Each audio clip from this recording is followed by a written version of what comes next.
കോട്ടയം മാങ്ങാനത്ത് ഭാര്യയുടെ മുൻകാമുകിനെ കൊലപ്പെടുത്തി കഷ്ണങ്ങളാക്കിയ കേസിൽ പ്രതികൾക്ക് ജീവപര്യന്തം.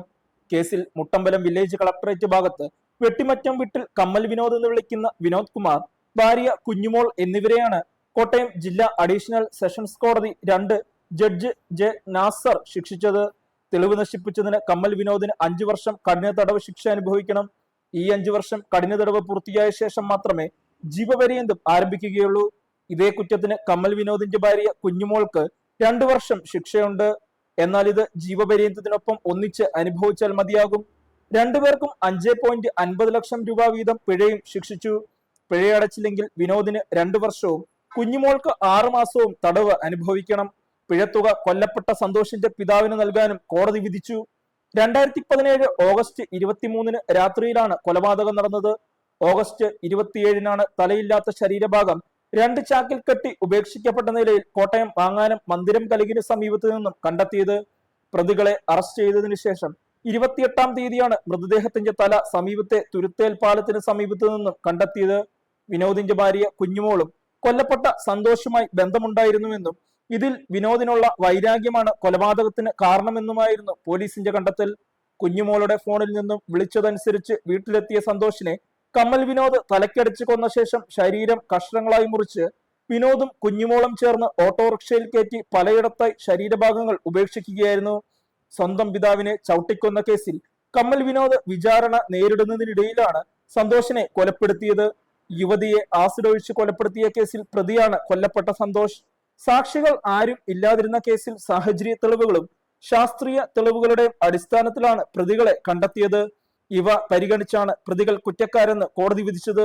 കൊലപാതകം, തെളിവ് നശിപ്പിക്കൽ, കൂട്ടായ കുറ്റകൃത്യം എന്നിവയാണ് പ്രതികൾക്കെതിരെ തെളിയിക്കപ്പെട്ടിട്ടുള്ളത്.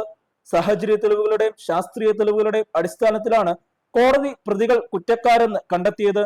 കുറ്റം തെളിയിക്കുക എന്നത് ഏറെ ശ്രമകരമായ ഈ കേസിൽ പ്രോസിക്യൂഷന് വേണ്ടി additional public prosecutor advocate Cyril Thomas Parappuram, advocate Dhanush Babu, advocate Siddharth S എന്നിവർ ഹാജരായി.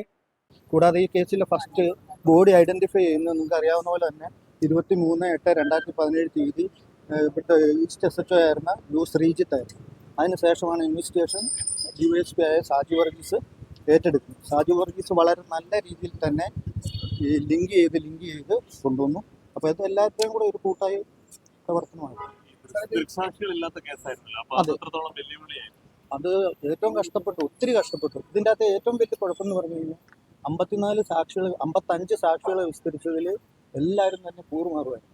ഇവരെ പേടിച്ചിട്ട്, ഭയപ്പെട്ടിട്ട്, അത് പൈസ കൊടുത്തിട്ടോ എനിക്കറിയില്ല, കൂറുമാറുമായിരുന്നു. പിന്നെ പ്രോസിക്യൂഷൻ്റെ ബുദ്ധിമുട്ടെന്ന് പറഞ്ഞ് ഈ സാക്ഷികളെല്ലാം വീണ്ടും വിളിച്ച് അന്നേ സമയത്ത് ഡിപ്പാർട്ട്മെൻറ്റ് ഫോട്ടോഗ്രാഫർ ജോർജ് കുട്ടി എടുത്ത വീഡിയോ കാണിച്ചിട്ട് നിങ്ങൾ ഇതിൻ്റെ അകത്തുണ്ട്, നിങ്ങൾ കൂറുമാറിയതായിട്ട് പ്രഖ്യാപിച്ചു കഴിഞ്ഞാൽ നിങ്ങൾക്കെതിരെ കേസ് വരുമെന്ന് പറഞ്ഞ് രണ്ടാമത് വിസ്തരിപ്പിച്ചാണ് എവിഡൻസ് കൊണ്ടുവന്നത്, കണക്ട് ചെയ്ത് കൊണ്ടുവന്നത്. അതെ അതെ. അല്ല, ആദ്യത്തെ തെളിവ് നശിപ്പിച്ചതിന് 1-ാം പ്രതിക്ക് തെളിവ് നശിപ്പിക്കൽ പ്രകാരമുള്ള 5 വർഷമുണ്ട്. ആ 5 വർഷത്തിന് ശേഷമേ ഉള്ളൂ ഈ ദുരന്തം സ്റ്റാർട്ട് ചെയ്യുള്ളൂ 1-ാം പ്രതി. 2-ാം പ്രതി ഒന്നിച്ച് അനുഭവിച്ചാൽ പിഴശിക്ഷ അച്ഛന് കൊടുക്കണം. അപ്പോൾ 5 5 10 10,50,000 രൂപ മരിച്ചുപോയ ആളുടെ അച്ഛനും പിതാവിനും നൽകാം. പിഴ അടച്ചില്ലെങ്കിൽ 6 മാസം. 2 6 മാസം. നിലവിൽ അവർ പ്രതിഭാഗം പറഞ്ഞു വിയ്യൂർ ജയിലിലേക്ക് മാറ്റണം. അവിടെ എന്തോ സൗകര്യം കൂടുതലുണ്ടെന്ന് തോന്നുന്നു, എന്താണെന്നറിയില്ല.